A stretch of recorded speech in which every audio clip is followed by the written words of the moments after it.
In this video, I'm going to help you answer how much money do I need to save for a house. First, we'll cover the 3 common down payment options you have for saving up for a house. Then we'll cover exactly how much you need to save up. And then finally, we'll cover the one expense people usually don't account for when they're saving up for a house.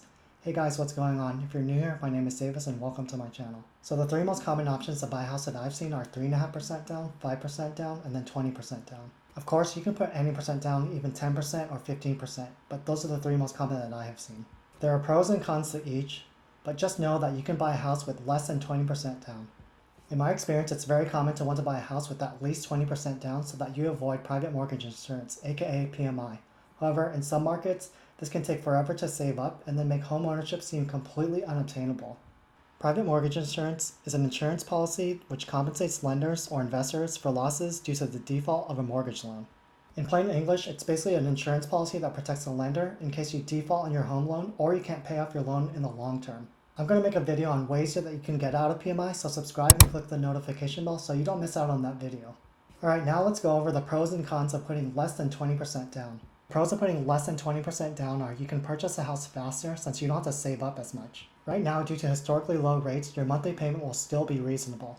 Assuming you have a good job, a good credit score, and strong financials, that means you can obtain an asset that's worth between $150,000 to $800,000 depending on where you live for as little as 3.5% to 5% down. This is a very powerful tool in wealth building because basically any equity gain in your house is essentially a 100% return on investment.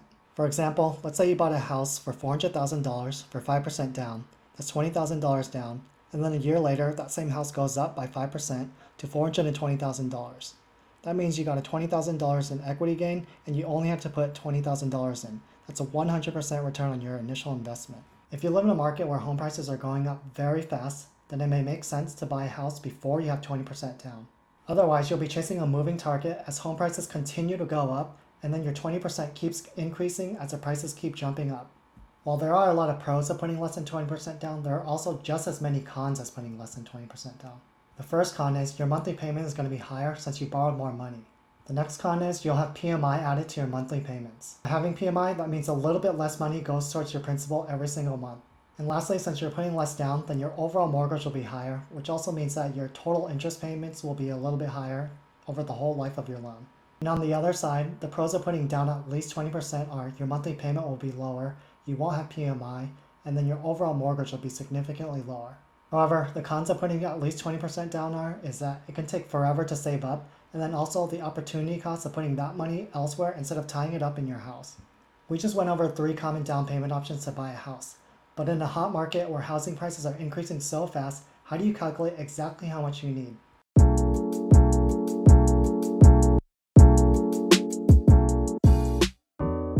Figuring out exactly how much you need to save up for a house is a huge shift from going from I want to buy a house to I'm going to buy a house and here's exactly how much I need. Here, you're transitioning from dreaming of being a homeowner to finding out a concrete number to save towards.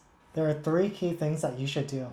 First, figure out when you want to buy a house. Is it in a year, 3 years, or 5 years? Next, find out a ballpark price of the type of house that you want. Then, once you have a ballpark price, then decide on the down payment percent you want. We'll walk through an example together where we're pretending like we're going to buy a house in San Diego within 3 years. In order to get a ballpark price on the house that you want, the first thing you need to do is pick 2 or 3 areas that you want to buy a house in. Then, narrow down how many beds and bath that you want in the house. At this stage, it's okay to dream big. You'll learn what you can actually afford once you start looking at listings and getting familiar with the areas that you want to look at. Alright, after monitoring the market in San Diego, this is the only place that I can afford. Use sites like Zillow and Redfin to narrow down your options and learn your market.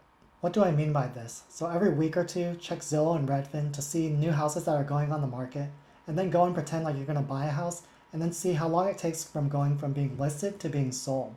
By doing this over time, you'll be able to track the houses sold in the areas that you're interested in, and then you'll start being able to see the average prices of the houses. Once you figure out what the average price is for your targeted areas, the next step is to figure out what your down payment percentage is going to be. For our example, we'll pretend like I'm going to put 10% down. To see how much you need to save up per year, first calculate the total amount you need saved up. For example, if you wanted to buy a $600,000 house, then 10% down would be $60,000. In our example, we would then divide the $60,000 by 3 years, leaving us with $20,000 we need to save per year. Breaking up the savings goal by year is very important because then it makes it much more manageable and much more obtainable. I know the prices of homes will fluctuate over the next 3 years, and this goal is far in the future. However, by taking these steps a day and getting a concrete number to save towards, we can adjust as time passes and then make home buying become a reality. Following along this example, you now know exactly how much you need to save up for each month, but there's one thing that people completely forget about that you also need to save up for.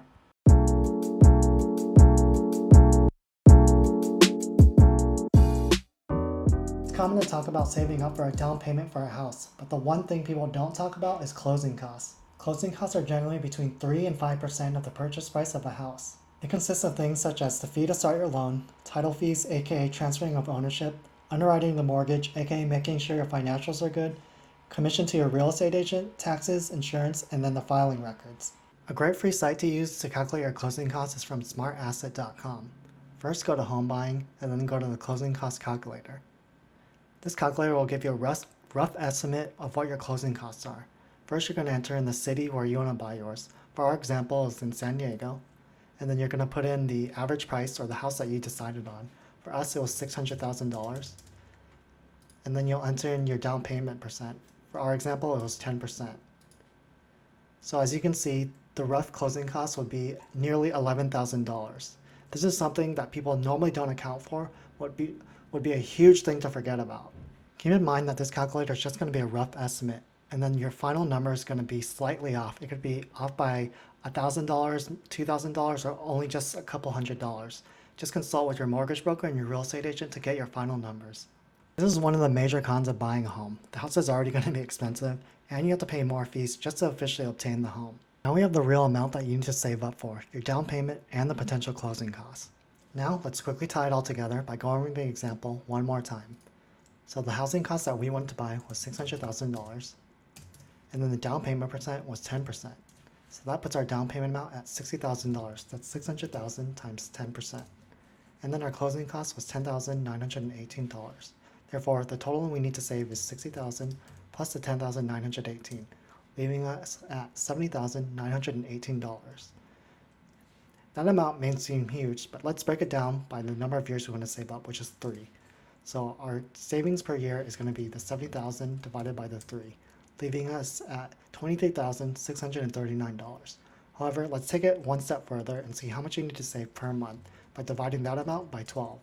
So you need to save $1,970 over the next 3 years every single month in order to reach your savings goal. If you're interested in seeing the home buying process, which I've walked through step by step, I'll link a video up above and then down below. In this video, we went over what your options are for a down payment, what your percent down is going to be, what your time frame is going to be, and then how to figure out exactly how much you need to save up, and then lastly, what your closing costs are going to be. This means you can now take your home buying goal from an idea to a concrete number that you can work towards every month. Let me know if you have any questions about doing your calculations or anything about down payments. Thanks for watching. I'll see you guys next week.